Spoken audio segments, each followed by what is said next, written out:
Tamil Junior August 2014. Get ready. 10 seconds.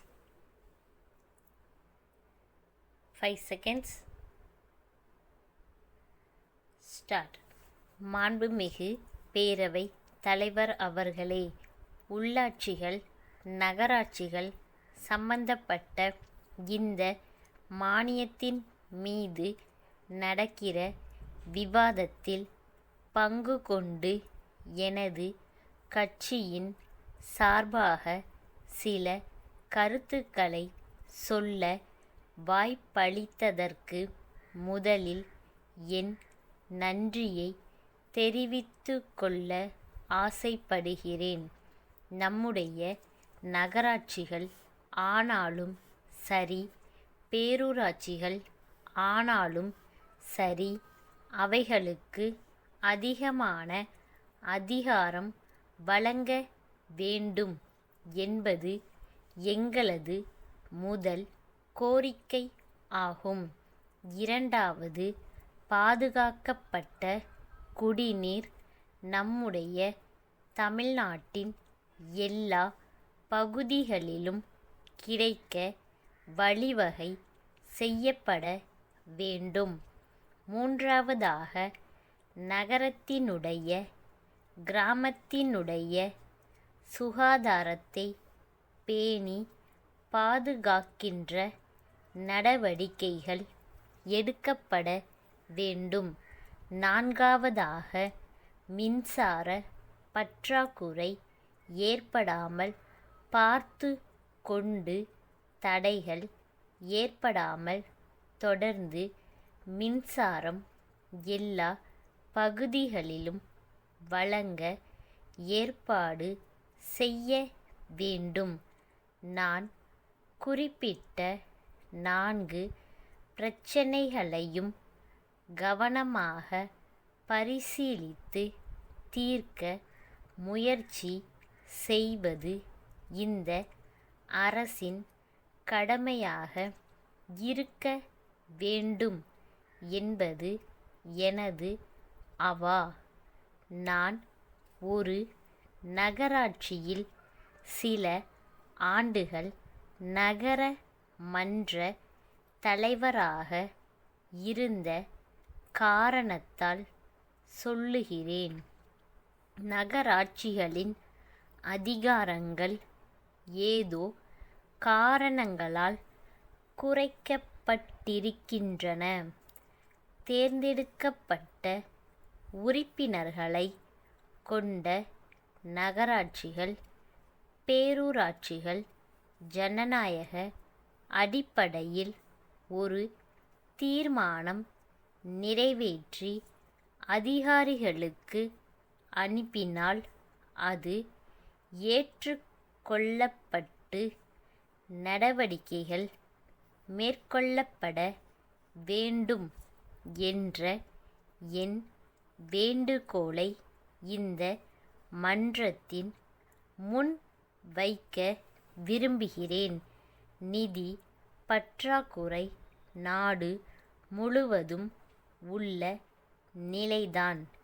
இருந்தாலும் உள்ளாட்சிகளுக்கு இருக்கின்ற நிதி பற்றாக்குறையை போக்க இந்த அரசு தக்க நடவடிக்கை உடனடியாக எடுக்க வேண்டும். குடிநீர் பிரச்சனையை எடுத்து கொண்டால் நிரந்தரமான திட்டம் ஒன்றை நிறைவேற்றி அந்தந்த பகுதியில் குடிதண்ணீர் பஞ்சமே எப்போதும் வராது என்ற நிலையை உண்டாக்க வேண்டும் என்று இந்த அரசை வேண்டி கேட்டு கொள்கிறேன்.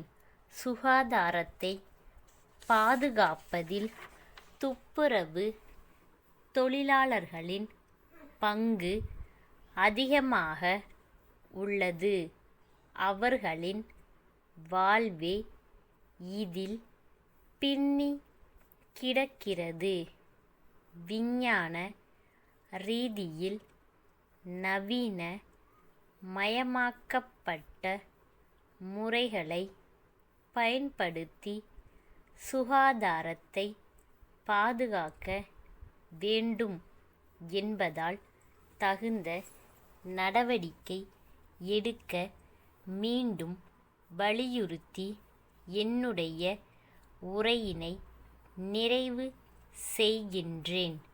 சென்னை பாரதி சகோதரர்கள் கூட்டமைப்பினர், திருச்சிராப்பள்ளி முருகன் கூட்டமைப்பிற்கு எழுதுகின்ற கடிதம். அன்புடையீர், தங்களால் தயாரிக்கப்படுகிற குடைகள் சந்தையில் நல்ல முறையில் விற்பனை ஆகி கொண்டிருக்கின்றன என்பதை மிக்க மகிழ்ச்சியோடு தெரிவித்துக் கொள்கிறோம். கடந்த ஆண்டு விற்பனையை இந்த ஆண்டு விற்பனையோடு ஒப்பிட்டு பார்த்ததில் 40% அதிகமாக தங்களது தயாரிப்பு குடைகள் விற்கப்பட்டுள்ளன. இந்த ஆண்டில் நிறைய நாட்கள் மழை பெய்த காரணத்தால் குடைகளின் தேவை அதிகமாகி பற்றாக்குறை ஏற்பட்டது என்று தெரிகிறது. தாங்கள் தயாரிக்கும் குடைகளுக்கு உபயோகிக்கின்ற துணி உயர்ந்த தரம் வாய்ந்ததாகவும் குடை கம்பிகள் உறுதியானதாகவும் உள்ளதோடு பொதுமக்கள் விரும்புகிற வண்ணங்களில் குடைகள் கிடைப்பதால் வியாபாரம் அதிகரித்துள்ளது. எங்களது தேவை குறித்து தெரிவித்த பின்னர் குடைகளை அனுப்புமாறு கேட்டுக்கொள்கிறோம். தங்கள் நம்பிக்கையுள்ள ஸ்டாஃப்.